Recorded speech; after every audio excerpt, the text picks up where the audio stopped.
guys, it's November the 1st, 2024, and I hope everybody's having a wonderful Friday so far today. I hope everybody had a wonderful Halloween last night, and if you have kids, I hope they had a great time.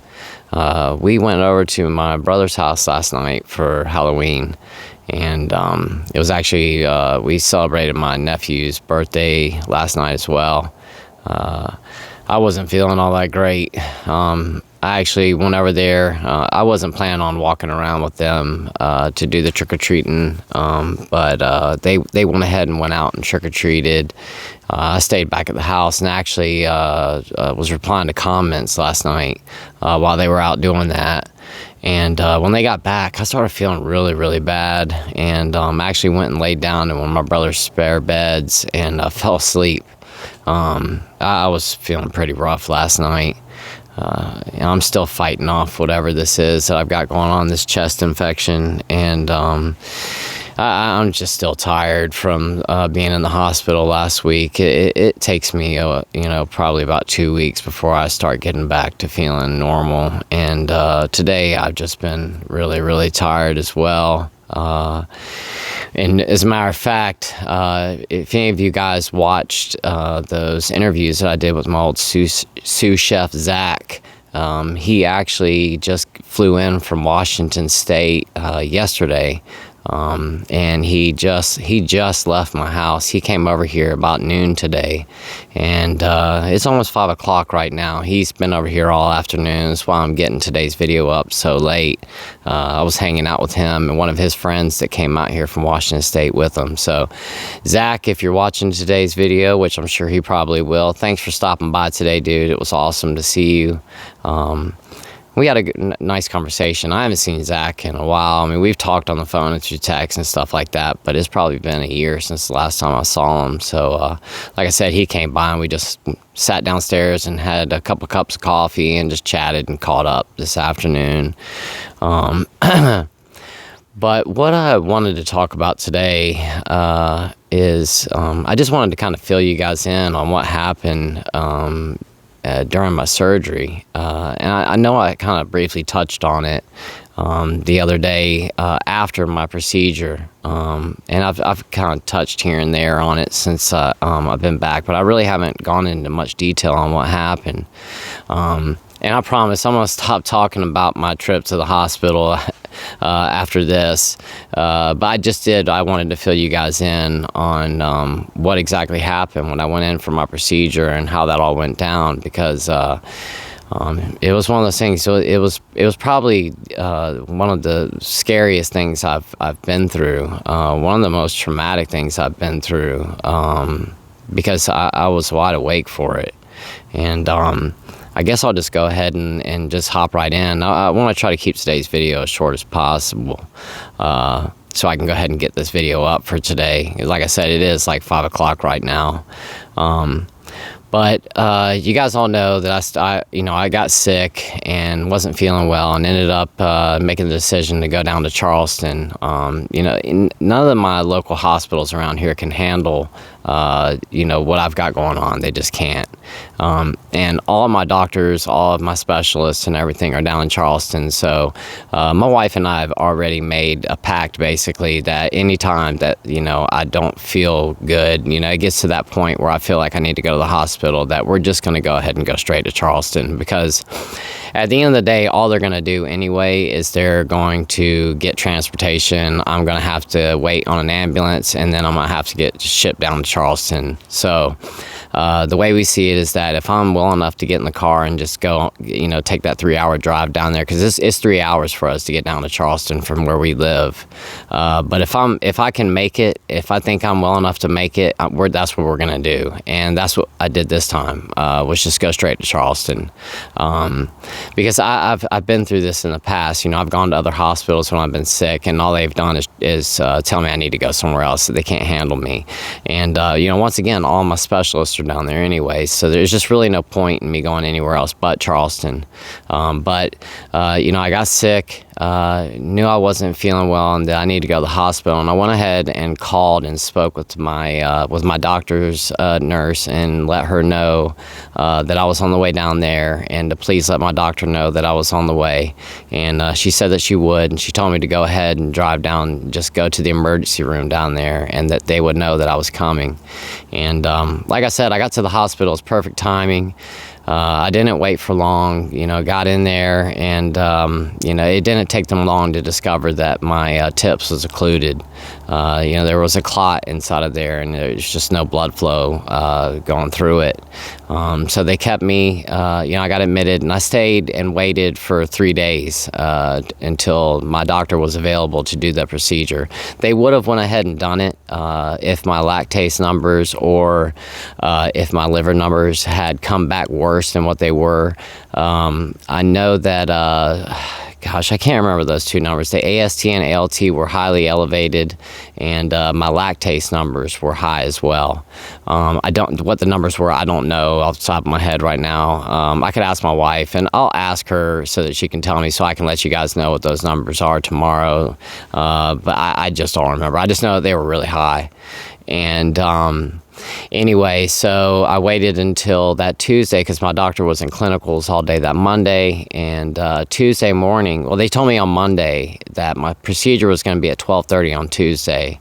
And on Tuesday, I woke up that morning, was still NPO. I was NPO at midnight on Monday night leading up until that morning.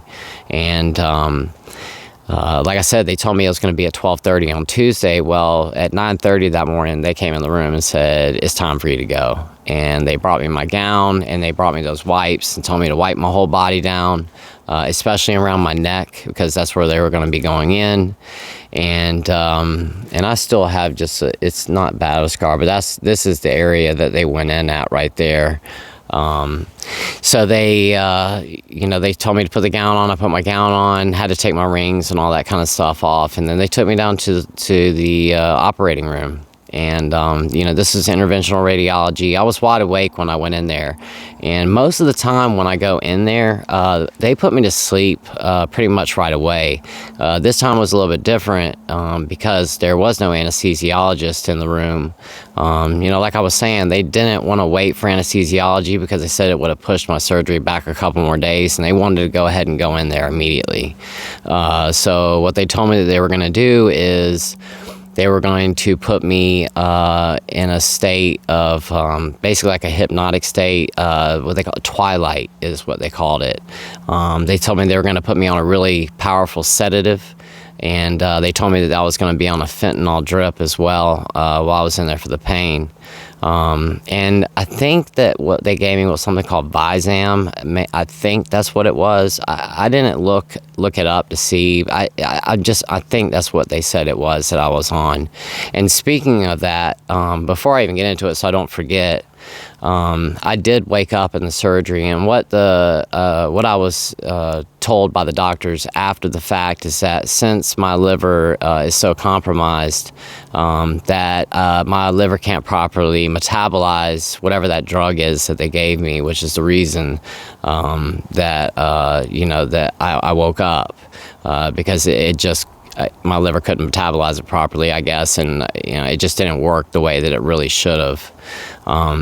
But once again, they wheeled me in there, and they told me I need to get up onto the other table. These are things I've never seen before because they always kind of like take me into the room.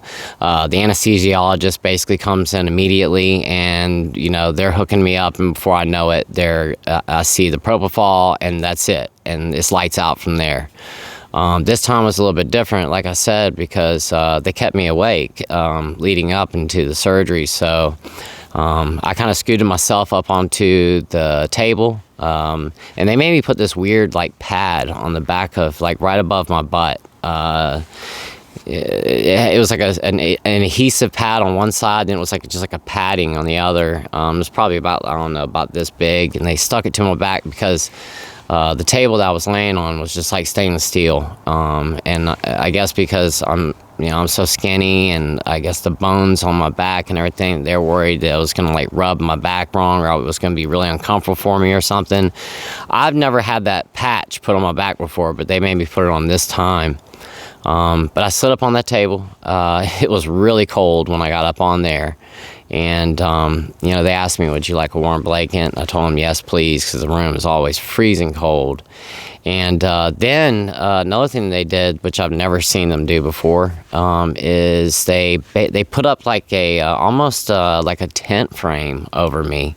And they were like maybe like 4 metal, like U-shaped pieces of metal. They kind of like snapped onto the table. And they brought out this big clear plastic tent. And they laid it over top of my body, and it kind of laid on top of those like tent frame things that were going across me. And up where my neck was, there was like a hole in this thing, and they kind of like pushed it down onto my neck, and I guess it had like an adhesive so that it like stuck to my neck, and they could just see this one area. And then they rolled up the left-hand side of the tent and then put like a little clamp on it so that like I could like turn my head and like talk to them through that little hole in the tent, or maybe get fresh air. I don't know.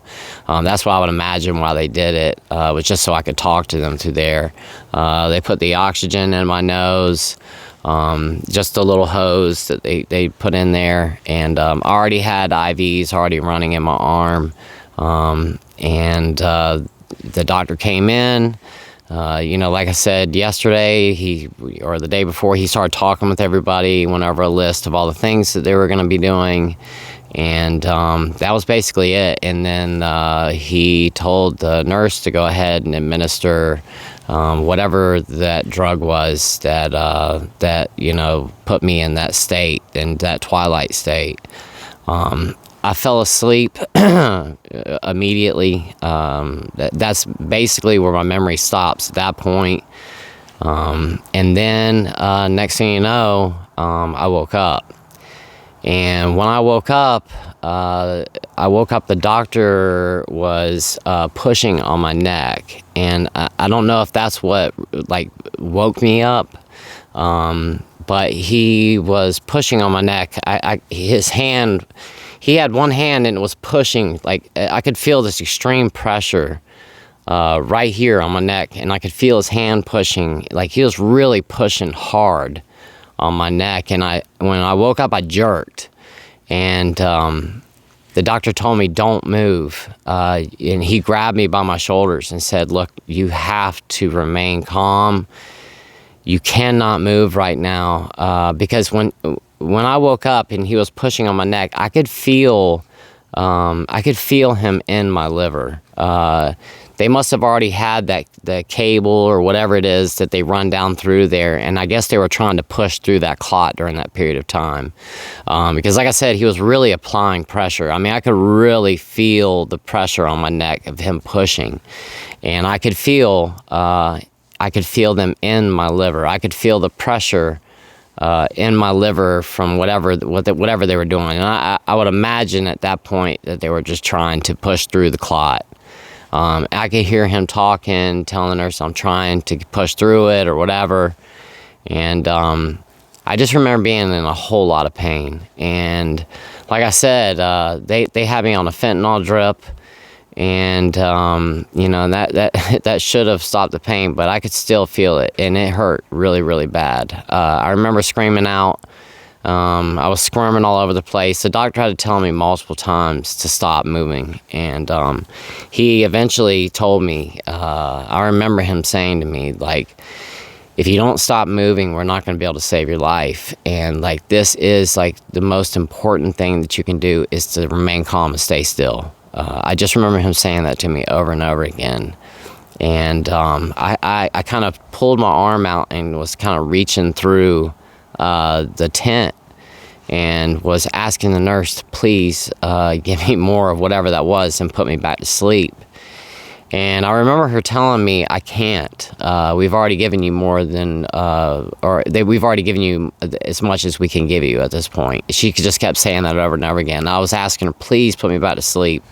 Please put me back to sleep. And she said, I can't give you any more.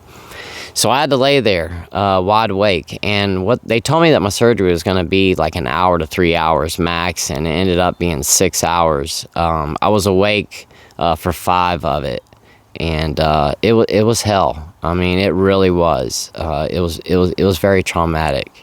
I can tell you that I definitely do not ever want to have to go through that again, and I hope that I don't. I really hope that I don't. But I remember at one point, I guess, and this was somewhere towards the end of the procedure, I guess they didn't know how much longer it was going to take or whatever, and I was still wide awake. And I guess the doctor finally, because the doctor told me, we can't give you any more of this, because if we do, you could potentially stop breathing. And at some point during the procedure, I don't remember exactly when, but they gave me more of that drug, whatever it is. I guess, I just would not sit still. It really was, it was really painful, and it was hard to remain calm during that. And I did my best. But I guess the doctor at some point just said, go ahead and give him some more. And the next thing I remember was them slapping me in my face, like literally smacking me in my face and telling me to breathe. I guess I had stopped breathing at some point. And I actually spoke with the interventional radiologist. The doctor came in and spoke to me the next day, and was just talking to me about, everything that happened, blah, blah, and, they were able to get through it, which I already knew. But they come in and they talk to you the next day after the procedure, and I had actually asked for them to come in, because I wanted to know if there was anything I needed to do as far as follow-up. Was there something particular they found? Was there something I did wrong that might have caused that to happen? So I really wanted to speak with interventional radiology. So the doctor had come up, and it wasn't my doctor, it was one of the doctors that was in there performing the procedure with him. But I asked him about, I said, I have this vivid memory of you guys telling me to breathe and, like smacking me around. Like, they weren't slapping me, but they were like tapping me on my face and telling me to breathe. And the doctor said, yeah, you had stopped breathing there for a minute, and we were just trying to get you to breathe again. And he said also that they thought that I was holding my breath, and because he said I was clenched up so tight. So I don't know, like, if they had woken me up and I started clenching really tight and was holding my breath or what, but he said that they did have to tell me to breathe during the procedure. So I do remember that. And then after that, I was awake for the rest of the procedure. I fell asleep for just a couple minutes after they had given me that shot again. And, they just injected it into the IV that I already had. And, I just remember, at the very end, they said, we were able to get through, and that was basically it. And the doctor just kind of flew out of the room. I think I really put them behind. They had some other procedures that they had to go take care of, and they just had to hurry up and get to the next room to take care of whatever the next procedure that they had was. Because, like I said, I got in there. They took me down at 9:30. My procedure started at 10. And it was like 4 o'clock when they were wrapping up for the day with me. And they took me up to my room, and my neck was really hurting very bad. I couldn't even turn my neck that night. It was so sore, I guess from them pushing on it so hard or whatever happened. I just could not move my neck. And in this area right here, I had a big bruise all around it as well. I guess from them applying so much pressure trying to push through there. But that's what happened, and I was awake for it. And it was very scary, and not something that I would ever want to see anybody else have to go through. And I'm sure, there's going to be people that are going to have to do it. But that's why I'm talking about this today. It's one of those things that, this can be avoided. And the TIPS procedure, I had 2 TIPS surgeries done. The first one that I had was a failure. The second one I had was done in June of last year, which was successful, and it was a very, very long surgery. It was very tough for them to get in there and find the route to place that TIPS. which is one of the reasons that I wanted my original doctor, the doctor that was there for the placement of the second tips, to be there for my procedure, because he helped route that tips into place. And I knew that he was familiar with how difficult of a procedure that was. And I just wanted him to be there for it. But once again, this is one of those things. This can be avoided. You do not want to have to go through this. And you can potentially save yourself from having to deal with it. The tips is put there. It's basically a stent that's put in your portal vein or shunt, and it allows for for proper blood flow through the portal vein. Because a lot of times when we end up with liver disease, that blood can't flow through properly, and most people end up with portal hypertension, which is hypertension of the portal vein. And you start putting all that pressure on that portal vein, and the next thing you know, it starts putting pressure on the other veins, because there's all this back pressure, which creates the varices and all kinds of problems. And another thing too is that when that tips became blocked, there was a lot of pain that was involved in that, because all that blood is not able to escape your organs, because all the blood in your organs flows back through your portal vein, through your liver, and goes back up to your heart, and it's all being stopped, which creates a bunch of pain. It honestly felt like pancreatitis to me. That's why I really thought that's what was going on with me during that period of time, which it wasn't right then, but I'd had pancreatitis right before that. And it's something that I forgot to add, is that when they did the scans and everything, they did find that I have, there's a bunch of fluid surrounding my pancreas. There was when I was in the hospital. And my pancreas was inflamed, which told them that I had pancreatitis recently, and every time I get pancreatitis, I end up with clotting. And that's what's led to all the problems that I've had with blood clotting in the past. That's why I got blood clots in my spleen and in my portal vein and all that stuff. And which pretty much, is a telltale sign of why I ended up with the clotting in the portal vein this time again. And it's one of those things, I started feeling bad about a week and a half prior to this. I didn't do anything about it. I just told myself, I've just been doing too much here recently. I just need to rest. And I kept telling my wife, I'm going to rest tomorrow. Tomorrow I'm not going to do anything. I'm just going to lay in the bed and rest all day. Well, tomorrow never came, and I never gave myself that opportunity to rest. And things just started to snowball and just kept getting worse and worse. I knew I was feeling bad, and I just kept doing what I always do, and that is not taking care of myself. I just kept putting it off. And this is something that I've been doing for years. I mean, I know something's wrong, and in the back of my mind, I'm telling myself that I'm going to be okay, everything's all right, I'm going to rest tomorrow, and I'll feel better after I rest, and it's just not what I did. I just kept putting it off. And please don't be like me.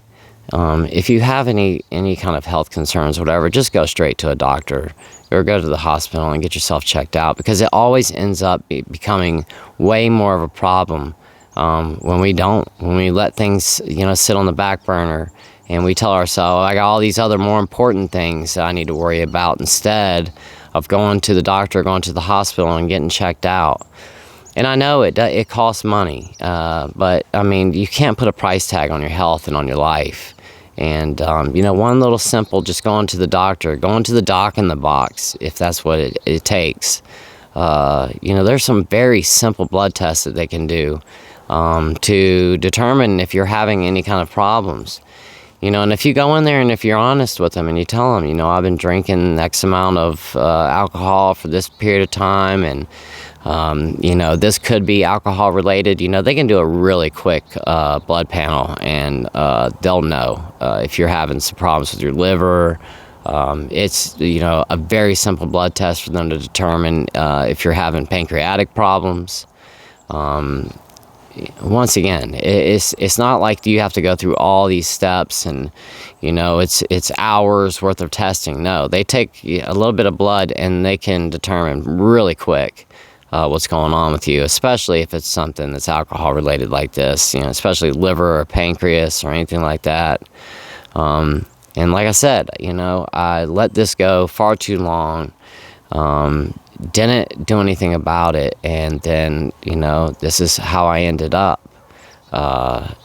Just not being on top of things like I should have. And with the way that my health is, and all the health complications that I have, I should have never done that. I really should have taken care of this. But I probably still would have had to end up going through this procedure, which ultimately saved my life. And I'm so blessed to still be here. I'm so blessed that something told me to go to the hospital, because normally that would not be the first thing I would do. But something just told me, you need to go. And I went. And, I always talk about how we need to trust our gut. And I can't stress how important that is, to go with your gut. It's almost like a sixth sense that's built into us. And, often, we deep down inside, like our gut, we know when something's wrong. And it's like that sixth sense is telling you. And you guys know exactly what I'm talking about. I'm not trying to get like paranormal here or anything. Like, I'm being dead serious. Trusting your gut, it's really important. And when you trust your gut, a lot of times you're right. And just think about how many times in the past that you didn't trust your gut, and you went against it, and then you're like, oh my gosh, I really wish I had gone with my gut. And this is one of those things where this time I actually really did go with my gut feeling and went to the hospital, and man, I am so glad that I did. So I think lesson for today is just trust your gut and listen to yourself, listen to your body. And if you feel like something's wrong, just go get it checked out. If you're wrong, then great, there's nothing wrong. But if you are right and something is wrong with you, you could potentially have saved your life. So, but that's basically it. And, like I said, I went through the surgery. I was awake. It was a 6-hour long surgery. I was awake for 5 of it. It was horrible. But that's what it takes. And I'm still here. I'm still able to talk to you guys. I'm still here for my family, which is, the most important thing in the world. And I'm so glad once again that I did go with that feeling that I had. And, they saved my life. And if you need a reason to not drink today, and it's Friday, this is the day, it's the end of the week. You've had a long work week. Your boss wasn't nice to you, you just had a bad day at work or a bad work week, and you're just stressed out, and you're late on the mortgage payment, and you've got this dentist bill that's just coming up and all this stuff. I know. The stress, it just keeps piling up. Trust me, I know. But alcohol is not going to be the key to fixing any of that. If you need a reason not to drink today, just think about that. Do you want to have to go through all these surgeries and all this kind of stuff? You really don't. I can promise you that. And if you think you're stressed out right now, if you're dealing with any kind of financial problems at all, you don't want to add a whole bunch of medical bills to boot on top of it, because that's just going to create even more problems. And then you're going to have the debt collectors calling you, and trust me when I tell you, when they want their money, they don't stop calling, and they will keep calling and calling and calling and calling. And in the state that I live in now, I live in South Carolina. They changed our laws here. It used to be if you didn't pay your medical bills on time, the most that they could do is they could just garnish your state tax return. That is no longer the case here in South Carolina. Now they can come after you. They can freeze your bank accounts. They can come after your assets. So like if you have a vehicle that's in your name, they can come after it. They can seize it. They can take your stuff away from you in order to pay your medical bills. Because from what I understand, South Carolina is one of the states that has like the highest amount of unpaid medical bills in the U.S. And they changed the laws last year. And like I said, now they can come after your assets. They could freeze my bank accounts. And that really scared me when last year I was dealing with something. They were coming after me. They wanted their money. And after looking into it, we realized, oh wow, they could actually come after us like for real. And I had to pay it off. And that's something I did not want to have to do last year, because it wasn't a little bit of money; it was a substantial amount of money. And like I said, there's just so many reasons that you don't want to have to deal with this, and more than anything, the financial burden that that you have to deal with after going to the hospital, it's ridiculous. But that, all that stuff is a conversation for another day. I'm not trying to beat up the healthcare system or anything like that. I mean, it is what it is. I'm just saying that it's not cheap, and you just don't want to have to go through that. And it's as simple as not picking that bottle up tonight. It's not going to solve your problems. It's not going to make your stress go away. Yeah, it might make you be a little bit less stressed tonight. You might not think about your problems tonight, but I'll guarantee you that tomorrow morning you will. Because now, tomorrow morning, you're going to feel like crap, you're going to be hungover, and those problems are still there. They didn't go anywhere. They didn't disappear magically because you cracked that bourbon bottle. Those problems are still there. They didn't go anywhere. They're still the same. And now you've added more problem. Now you've drank on top of it. Now you've opened up that whole can of worms. And like I was talking about yesterday, and the cycle begins. The hair of the dog. I mean, it works miracles. I did it for years. And, if you're anything like me, next thing you know, you're getting that bottle back out, just to scratch that itch for today, just to make that headache go away.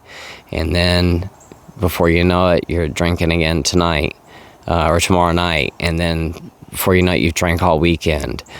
And then you're telling yourself Sunday night, well, I'm not going to drink. I'm only going to drink this weekend. That's it. I'm not going to drink tomorrow. I'm starting off fresh on Monday. And you go to work on Monday. It's a stressful day at work. You feel like crap because you drank all weekend. What's the first thing you're going to reach for? An ice cold beer or a cocktail as soon as you get off work on Monday. And once again, that cycle keeps continuing. And before you know it, 10 years have elapsed, and you're looking back going, how did this all happen? And you can't even remember. Just don't go there. It's not worth it. Stay strong and stay sober. It's the best way to be. And, I know I drank forever. I drank for a very long, my whole entire life I drank. I know how enticing alcohol can be. But once again, it is just not worth it. Just remove it from your mind. Get yourself a nice cup of coffee or a nice seltzer water or something for tonight. Watch yourself a good movie. Find something to occupy your time. Those thoughts will pass. And I will guarantee you that tomorrow morning when you wake up, if you did not drink tonight, you will be proud of yourself and you'll be happy that you didn't. No one's ever woken up the next morning after not drinking and going, man, I wish I drank last night. It doesn't work that way. You're going to wake up tomorrow and you're going to be proud of yourself. And you're going to start a whole new day, and you're going to have your whole weekend ahead of you. And man, being sober on the weekends and not having to worry about being hungover, the possibilities are endless. And you're just going to feel so much better about yourself. So just stay sober this weekend, guys. And with that said, I'm going to go ahead and hop off of here for today. I love you guys so much. And until tomorrow, I will see y'all then. Y'all have a great rest of your night.